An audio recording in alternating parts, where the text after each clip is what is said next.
সিয়ামকে তো জিজ্ঞেস করলে না। গুড ইভিনিং এভরিওয়ান, আমি ভীষণ এক্সাইটেড বিকজ আমি প্রথমবার বাংলাদেশে এসেছি আর আমার ফার্স্ট সিনেমা আমি করতে চলেছি, তাই জন্য আজকের দিনটা আমার কাছে ভীষণ ভীষণ স্পেশাল। আমি ওভার এক্সাইটেড হয়ে আছি, আমি অনেকবার উপরওয়ালাকে থ্যাঙ্কস জানিয়েছি।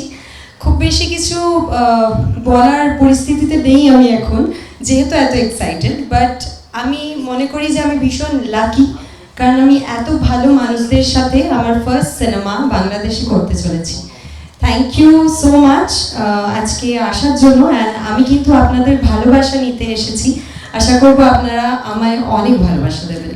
আমি ভয় পেয়ে গেছি। আমি তো বেসিক্যালি অনেক ডিরেক্টরের সাথেই কাজ করেছি কলকাতায়, এখানে আমার প্রথম, তাই জন্য বাংলাদেশের আমার প্রথম ছবি হৃদয়ের সাথে, তাই হৃদয় সবসময় আমার ফেভারিট ডিরেক্টরই থাকবে, তাই এখন থেকে হৃদয় আমার ফেভারিট ডিরেক্টর। আমি ছোটবেলা থেকেই অভিনেত্রী হতে চেয়েছিলাম, কিন্তু পড়াশোনায় খুব ভালো ছিলাম আর মা বাবা চেয়েছিল যে আমি গ্র্যাজুয়েশন কমপ্লিট করি, তারপর আমি আমার স্বপ্নের পথে এগোতে পারি। তাই আমি ইঞ্জিনিয়ারিংয়ে চান্স পেয়েছিলাম, তাই আমার ইঞ্জিনিয়ারিং পড়া, আমি ইঞ্জিনিয়ারিং ইলেকট্রনিক্স ইঞ্জিনিয়ার। চাকরিও পেয়েছিলাম অনেক বড়, কিন্তু চাকরি করিনি কারণ আমি অভিনেত্রী হতে চেয়েছি। এইটাই হচ্ছে স্টোরি।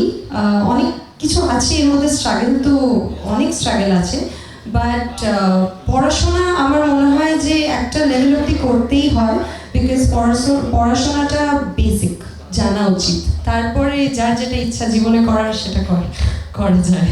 প্রেম টেমের সুস্মিতা আর রাক্ষসের সুস্মিতার মধ্যে অনেক অনেক ডিফারেন্স আছে।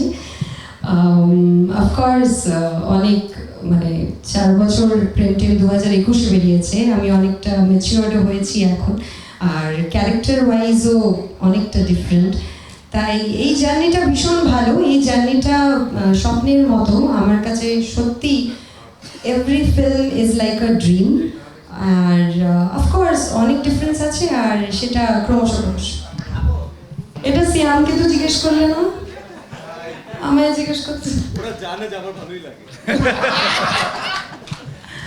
না, সিয়াম ইজ আ জেন্টলম্যান, ও খুবই ভালো অ্যান্ড ভীষণ হেল্প করে আমায়, আর কোনো কিছু না বুঝতে পারলে বুঝিয়েও দেয়, আর কোনো স্পেশাল কিছু খেতে চাইলে খাওয়ায়। চ্যালেঞ্জিং তো সবটাই গো, কারণ আমি আউটসাইডার, আমি কলকাতাতেও কাউকে চিনতাম না তখন যখন আমি ফিল্ম ইন্ডাস্ট্রিতে আসি। আমিও অডিশন দিয়ে অনেক কষ্ট করেই সিনেমা জগতে এসেছি, তাই ওটাও আমার জন্য ভীষণ ডিফিকাল্ট ছিল, এটাও আমার জন্য ভীষণ চ্যালেঞ্জিং।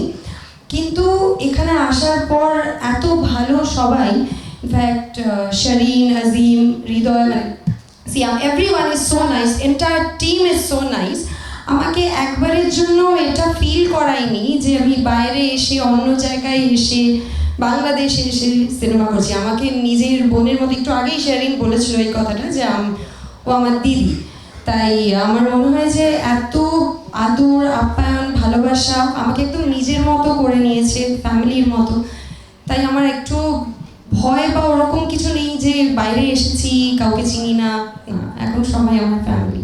তাই থ্যাংক ইউ সো মাচ।